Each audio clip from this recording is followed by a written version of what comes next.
살아계신 하나님 고맙고 감사를 드립니다. 하나님, 우리의 생명이 하나님 앞에 있음에, 우리의 인생의 생사화복이 하나님께 있음에 아버지의 뜻에 우리는 순종할 수밖에 없나이다. 주의 뜻을 거스르지 아니하며 항상 주님의 뜻에 맞는 아버지 믿는 자로서의 삶을 살 수 있도록 도와주시옵시고, 아버지 이 땅에서만이 다가 아니오라 분명 하나님의 나라가 우리를 기다리고 있음을, 할렐루야, 우리가 궁극적으로 가야 될 나라가 바로 주님 예비하신 나라임을 우리가 한순간도 잊지 않게 하여 주시옵길 원합니다. 주님 앞에 설 때 너 이 땅에서 뭐하고 왔느냐 주님 물으실 때에 할렐루야, 주의 말씀 보며 항상 주의 뜻을 분별하는 아버지 믿음의 삶을 살았나이다라고 아버지 늘 고백할 수 있도록, 어느 누구에게든지 모든 사람 앞에서 모든 상황 가운데 늘 주의 이름을 부르며 살았다라고 우리 고백할 수 있는 우리가 될 수 있도록 도와주시옵소서.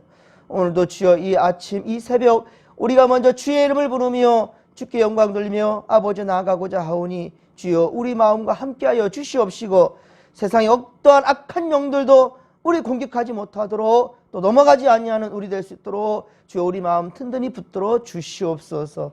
하나님 감사합니다. 1000번째 742번째 드리는 김성태님과 김선미 권사님의 드림을 기억하시사 회개할 시간도 주시고 정리할 시간도 주시는 우리 함께해 주시는 주님께 감사드리오니 할렐루야, 우리 은혜를 더하여 주옵소서. 함께할 줄 믿사오며 감사를 드리고 거룩하신 예수님의 이름으로 기도하옵나이다. 아멘. 우리 함께 찬송 380장, 찬송 380장입니다. 나의 생명 되신 주, 주님 앞에 나아갑니다. 주의 흘린 보혈로 정케하사 받아주소서. 날마다 날마다 주를 찬송하겠네.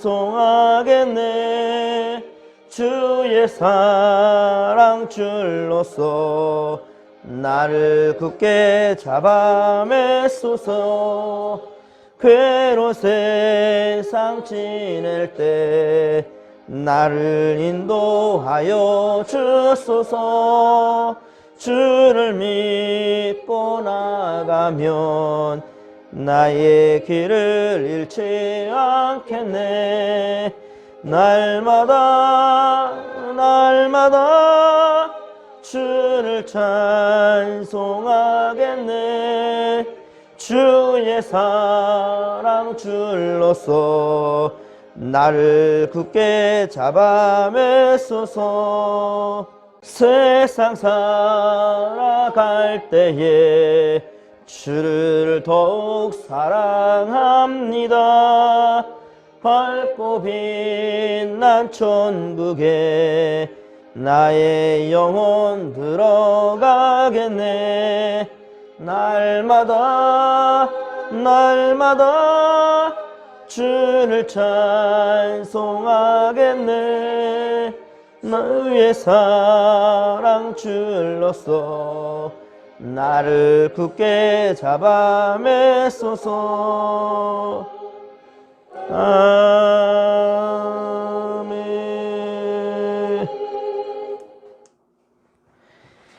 오늘 이 새벽에 함께 은혜 받을 말씀은 잠언 18장 15에서 18절까지 말씀입니다. 잠언 18장 15절로 18절까지 말씀, 우리 함께 한 목소리로 합독합니다. 명철한 자의 마음은 지식을 얻고 지혜로운 자의 귀는 지식을 구하느니라. 사람의 선물은 그의 길을 넓게 하며 또 존귀한 자 앞으로 그를 인도하느니라. 송사에서는 먼저 온 사람의 말이 바른 것 같으나 그의 상대자가 와서 밝히느니라. 제비 뽑는 것은 다툼을 그치게 하여 강한 자 사이에 해결하게 하느니라. 아멘. 할렐루야.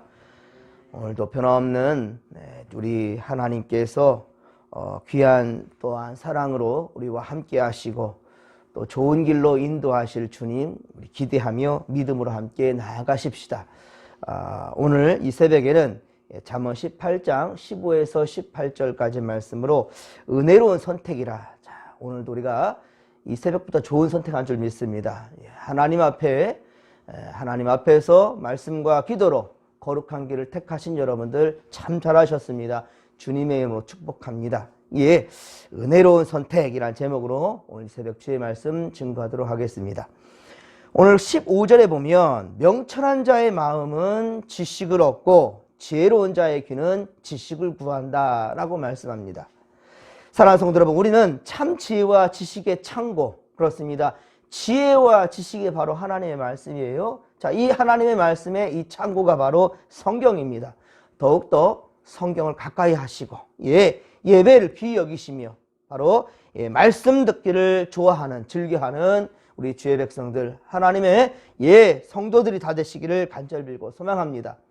호세아서 6장 3절에 보면 호세아는 이스라엘 백성들, 이 무지한 이스라엘 백성들에게 우리가 여호와를 알자, 힘써 여호와를 알자라고 그렇게 호소하였습니다. 그리고 이어서 6절에 보면 번제보다 하나님을 아는 것을 하나님이 원하신다는 거예요. 번제보다 하나님을 아는 것을 원한다라고 말씀합니다. 사무엘상 13장에 보면 사울은 바로 사무엘이 기일에 도착하지 않자, 그러니까 사울은 사무엘과 약속을 했어요. 근데 그 기일에 오지 않자 마음이 조급해집니다. 누가 조급해요? 사울이 조급한 것이지 하나님 조급한 게 아니에요. 자, 사울은 조급해지자 사무엘이 해야 할 그 제사를 집례하는 것, 즉 예배를 드려야 되는 것을 월권하며 자기가 해버립니다. 그리고 출정식을 해버렸죠. 사무엘상 15장에 가면 사울은 아말렉과의 전쟁에서 하나님은 모든 것을 남기지 말라 그랬는데 그는 좋은 것들, 하나님의 명령을 어기고 자기 눈에 보이는 좋은 것들을 다 남겼습니다. 그 전리품들을. 그리고 사무엘 앞에 변명을 넣어놓죠. 하나님께 예배하려고 그랬다고. 아니, 하나님 원하지 않는다 그랬어요. 주지 말라고, 그거 준비하지 말라라고. 그런데도 불구하고 자기 눈에 좋은 것대로 다 모아놓고는 하나님께 예배 드리려고 준비했다. 이 새빨간 거짓말을 합니다. 어디 하나님 앞에 속이려고 합니까? 그러자 우리 사무엘이 뭐라고 했습니까? 순종이 제사보다 낫고, 순종이 제사보다 낫고 듣는 것이 순양의 기름보다 낫다. 이런 말씀을 남겼습니다. 정말로 중요한 것은 우리가 하나님 앞에 어떻게 순종하느냐가 중요한 것이지, 예배드리는 형식과 그리고 나는 예배 드렸으니까 이게 중요한 게 아니란 말입니다. 그보다 더 중요한 것은 예배가 중요하지 않다는 말이 아닙니다. 중요한 것은 하나님의 뜻대로 순종하는 것, 하늘 아버지의 뜻대로 하는 자라야 하늘에 들어갈 수 있다고 그랬죠. 하나님 나라 갈 수 있다고 그랬습니다. 예수님께서도. 하나님은 우리가 무엇을 하느냐가 중요한 것이 아니라, 하나님의 뜻을 깨달아서 주님 뜻대로 순종하는가, 그것을 어떻게 순종하는가가 매우 중요하다는 것입니다.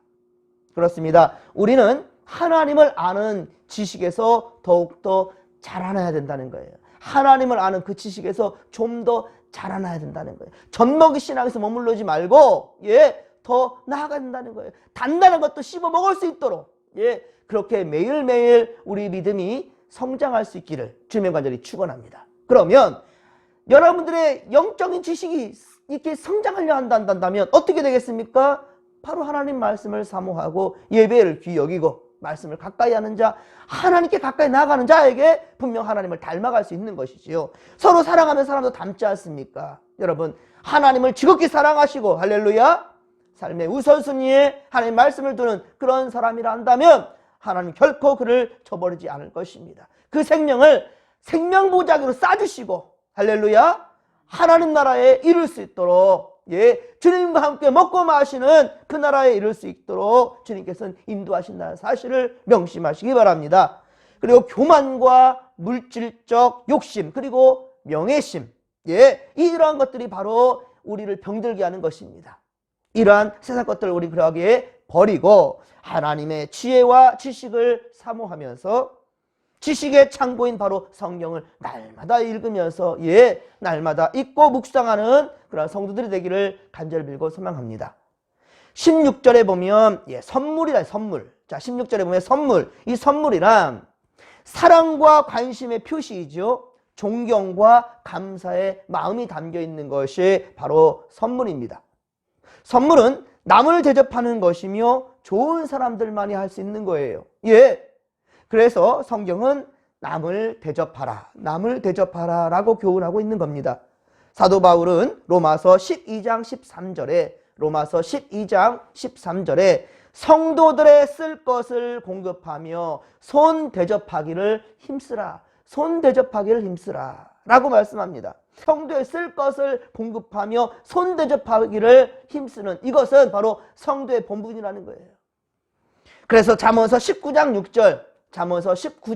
6절에 보면 너그러운 사람에게는 은혜를 구하는 자가 많고 선물을 주기를 좋아하는 자에게는 사람마다 친구가 되느니라. 아멘. 선물을 주는 자마다 친구가 많다는 거예요. 특히 구제 선물을 주기를 좋아하는 자는, 구제하는 것, 남의 어려움을 보고 그냥 지나치지 아니하고 늘 사랑을 베풀려 하는 그러한 자세가 되어 있는 그러한 사람은 하나님 앞에서 더욱 풍성한 복을 받게 된다는 것입니다. 잠언서 11장, 우리 전에 보았었죠? 잠언서 11장 24에서 25절 말씀. 이 말씀만큼 꼭 여러분들 기억했으면 좋겠어요.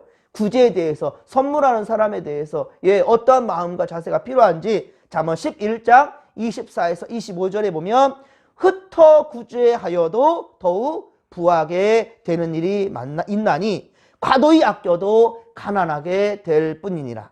구제를 좋아하는 자는 풍족하여질 것이요 남을 윤택하게 하는 자는 자기도 윤택하여지리라. 아멘. 그렇습니다. 흩어 구제해도 더욱더 부하게 될 수 있다는 거예요.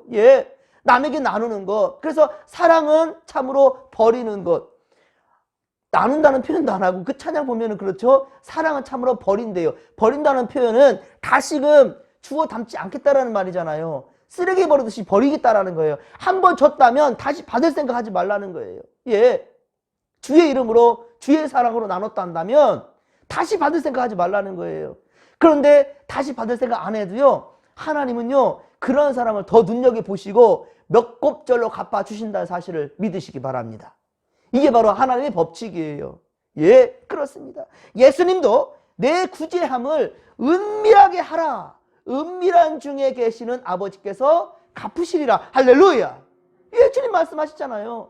사람들은 뭐 모를지라도 하나님은요 몰래한 선행도 다 아신다니까요. 하나님은 몰래한 선행도 다 아신다고요. 그러니까 내 구제함을 은밀하게 하면 은밀한 중에 보시는 너의 아버지께서 갚으신다는 거예요. 그 갚으시는 것도 그냥 1대1이 아니라니까요. 크고 은밀한 일을 내게 보이리라. 너는 내게 부르짖으라. 그러면 나는 내게 응답하겠어. 하지만 네가 알지 못하는 크고 은밀한 일을 내게 보이리라. 주님 말씀하시잖아요. 주님은 째째하게 1대1이 아니라니까요. 30배, 60배, 100배의 수확을 주신다. 주님 말씀하시잖아요. 그렇습니다. 그런 역사를 늘 경험할 수 있게 여러분들 손을 인색하게 하지 마시고 항상 선함에 있어서 발 빠르시기를 주님의 간절히 축원합니다. 바울도 밀레도에서 우리 에베소 우리 장로님들을 불러 모으게 되지요. 그래서 그곳에서 말씀을 전할 때 주는 것이 받는 것보다 복이 있다 할지니라. 할렐루야. 사도행전 20장 35절에 3차 선교행을 마지막 마치면서 예루살렘으로 가기 전에 이 장로님들 모셔놓고, 장로는 뭐예요? 성도의 대표지요. 이게 모든 성도들한테 얘기하는 거예요. 주는 것이 받는 것보다 복이 있다 할지나. 할렐루야. 여러분들도 나눔에 있어서 인색하지 마시고 더욱더 감사함이 넘치면서 그렇게 주의 주신 선물, 바로 여러분들의 손에 있는 것들을 함께 사랑으로 나눌 수 있게 되기를 주님 간절히 축원합니다. 그리고 자신을 위해 선물을 보낸 빌립보 교인들, 우리 사도 바울은 자신을 위해서 이렇게 선교 헌금을 보낸 그러한 빌립보 성도들을 향해서는 나의 하나님이 그리스도 예수 안에서 영광 가운데 그 풍성한 대로 너희 쓸 것을 채우시리라. 할렐루야. 빌립보서 4장 19절의 말씀입니다. 예, 하나님의 영광, 예수 안에서 하나님께서 그리스도 예수의 영광, 그 영광 가운데 그 풍성한 대로 우리 쓸 것을 채워주신대요. 우리보다 우리를 더 잘 아시는 우리 주님께서 그냥 말지 않는다는 것이죠. 사랑하는 성도 여러분, 우리도 남을 대접하기를 즐겨하시고, 예, 감사의 마음에 정성을 담아 또 선물할 줄도 아는 그런 성도들 되기를 주님과 저희 축원합니다. 특히 우리 주위에 어려운 이웃들을 보신다면 그냥 지나치지 마시고, 그리고 주의 종들을 정말 여러분 열심히 섬겨주신다면 하나님께서는 그에 맞는, 그보다 더 놀라운, 우리가 알지 못하는 크고 은밀한 일, 크고 놀라운 일들로 갚아줄 줄로 믿으시기 바랍니다. 오늘 보면 17에서 21절까지는 사람과 사람 사이의 올바른 관계에 대해서 말하고 있습니다. 특히 17절에 보시면 송사자가 와서 억울함을 말할 수 있어요. 예, 나 억울하다라고 말할 수 있어요. 하지만 상대편의 사정을 듣기 전에 속단하지 말라는 거예요. 여러분 보면 그래요. 이 사람 말 들으면 이 사람의 말이 맞는 것 같고, 저 사람 말 들으면 저 사람 말이 다 맞는 것 같아요. 그렇죠? 자, 그렇게 우린 더욱더 하나님 앞에서 말씀으로 분별력을 가져야 되는데, 중요한 것은요, 어느 한쪽만 치우치지 말라는 거예요. 양쪽의 말들을 좀 다 들어볼 수 있는, 여러분 조금의 여유를 가졌으면 좋겠다라는 겁니다. 그렇습니다. 한쪽만 듣고 판단하지 말라. 이렇게 하나님은 세심하게 하나님 이렇게 말씀해 주고 계십니다. 자, 18절에는요, 추진하는 일들이 서로의 의견 충돌로, 예, 완만히 진행되지 못하고 다툼을 일으키게 될 때에는, 예, 서로 일을 하다 보면 의견 충돌이 일어날 수 있잖아요. 그리고 여러 가지 의견이 다를 수도 있잖아요. 예, 이럴 때는 제비 뽑는 방법을 택하라 라고 또 주님 말씀하십니다. 제비 뽑는 방법, 여러분 구약시대나 신약시대 때에도, 그리고 지금도 제비 뽑는 것은 정당한 방법이고요. 그리고 다툼을 그치게 하고 특히 강한 자들의 어떠한 그 힘의 논리도 잠재울 수가 있습니다. 예, 물론 잘잘못이 분명할 때에는 이성과 양심과 또 하나님의 법에 의거하여 판단해야지요. 제비뽑기를 하여서 다수의 생각으로 치우치는 것은 또 잘못일 수 있습니다. 진리에 있어서는요. 예를 들면, 자, 예배할까요 말까요? 전도할까요 말까요? 굳이 할까요 말까요? 우리 성경 공부 제자 훈련 할까요 말까요? 자, 이것을 투표에 붙여야 되겠습니까? 이거는 진리예요. 그렇죠? 그러니까 하고 말고의, 예, 그러한 문제가 아니란 말입니다.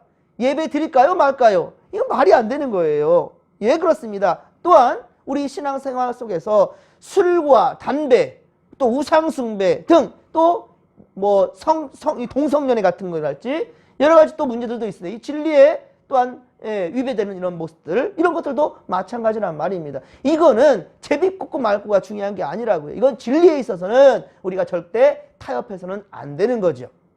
성도들의 의견을 수렴하는 것은 좋으나 목회자가 은혜롭게 진행해야 할 것은 그대로, 예, 매 순간 하나님의 명령 따라 순종하면 되는 겁니다. 어떻게에 대한 부분들, 진리가 아닌 어떤 방법론에 대해서 우리가 얘기할 때 이러한 부분들은 우리가, 예, 의견을 함께 나눌 수 있는, 이렇게 제비 뽑는 것은 지혜롭고 은혜로운 방법일 수 있습니다. 그러므로 자, 여러분들 이성과 양심과 성경의 법으로 판단할 수 있는 분명한 문제를 제외하고는 진리 아닌 것들에 대해서 그 외에 선택하기 어려운 경우의 일들에는 제비뽑기를 하는 것은 하나님의 뜻을 찾는 아주 좋은 방법이라 할 수 있겠습니다. 현재 교회에서도, 예, 직분자를 세울 때, 특히 우리 성도들의 대표인 장로를 세울 때에는 제비 뽑는 것, 예, 그렇습니다. 즉 무기명 투표를 하는 것은 지극히 성경적이다라고 할 수 있겠습니다. 예, 우리 가룟 유다가 자살했잖아요. 예, 그리고 다시 한 사람을 채워서 12지파, 신약에는, 예, 바로 12사도를 만들어서 결국은 계속해서 그 대를 끌어가기 위하여서 빈자리 하나를 채우기 위해 무엇을 했죠? 제비를 뽑았습니다. 그렇죠? 그래서 마띠아가 뽑혔지 않습니까? 그렇습니다. 성경적인 거예요. 제비뽑기는 하나님께서 인정하신 방법이며, 자, 그것은 하나님의 섭리에 맡기는 것이고 그의 선택을 구하는 또 좋은 방법이기도 한다는 겁니다. 그래서 잠언 16장 33절, 잠언 16장 33절에 보면 제비는 사람이 뽑으나, 제비는 사람이 뽑으나 모든 일을 작정하시는 이는 여호와께 있느니라. 아멘. 예, 모든 일을 작정하기는 여호와 하나님께 있다라는 말입니다. 그리고 잠언서 16장 9절, 여러분들 너무 잘 아는 말씀, 잠언서 16장 9절에 보면 사람이 마음으로 자기 길을 계획할지라도 그 걸음을 인도하시는 이는 여호와시니라. 아멘. 내가 마음으로 작정한 때일지라도 그걸 인도하시는 분은 여호와 하나님이라. 그러면 내 마음으로 작정한 그 사람 모두가 다 하나님의 뜻대로 갈까요? 그건 또 아니에요. 자, 중요한 것은 어디 위에 서 있어야 돼요? 말씀 위에 서 있는 사람. 그렇죠? 하나님 앞에 코람돼요. 하나님 앞에 있는 사람, 그 사람이 어떠한 계획을 했을 때에 그것은 하나님께서 그 걸음을 인도해 주신다는 거예요. 예, 그렇습니다. 사랑하는 성도 여러분, 오늘도 우리는 일을 행하시는 여호와, 그것을 만들어 성취하시는 여호와 하나님, 일을 행하시는 여호와, 그 일을 성취하신 하나님, 그분은 누구를 통해서? 나를 통해서, 우리를 통해서. 할렐루야! 우리를 통해서 주님께서는 그 일을 이루어 주신다는 겁니다. 온전히 신뢰하고, 그러기에 우리는 우리 삶을 주장하시는 하나님을 인정해야 된다는 것입니다. 주께서 우리 삶을 통해 우리 하나님, 당신의 역사를 이루시고 우리에게 은혜 충만히 채워주시는 바로 오늘, 우리가 이 하루도 오직 주님만 의지하며 생명 대신 주님만 바라보며 우리를 선한 길로 인도하실 주님을 기대하며 감사함으로 오늘 이 하루 믿음으로 첫 단추를 깨기를 간절히 빌고 소망합니다. 자, 이 시간 주여 나와 함께 달라고, 주여 내 발걸음이 오직 주님 인도하시는, 주님 원하시는 길로 나갈 수 있도록 해달라고, 자, 주여 삼차 부르며 기도하며 나갑니다. 주여, 주여, 주여. 살아계신 하나님 아버지, 은혜를 더하여 주시옵길 원합니다. 성령이여, 성령이여, 우리는 늘 연약합니다. 늘 부족합니다. 하나님의 뜻을 우리가 따른다 하면서도 우리 안에는 우리 인간적인 생각들이 방법이 가득합니다. 그러하게 또 믿는 자들 사이에서 늘 아버지요, 또한 충돌이 일어나고 우리 하나님 아버지 문제들이 야기될 때가 참 많습니다. 하나님 하오나 주님, 오늘 이 새벽에 오직 코람되어 하나님 앞에서 말씀에서 싸우리. 주여, 우리 아버지 발걸음을 인도하시는 성령님, 옳은 길로 인도하시는 성령 하나님, 온전히 신뢰하며 의지하며 나가게 싸울지니 우리와 함께 하시고 우리를 통하여서 선한 역사 이루어 주시옵소서.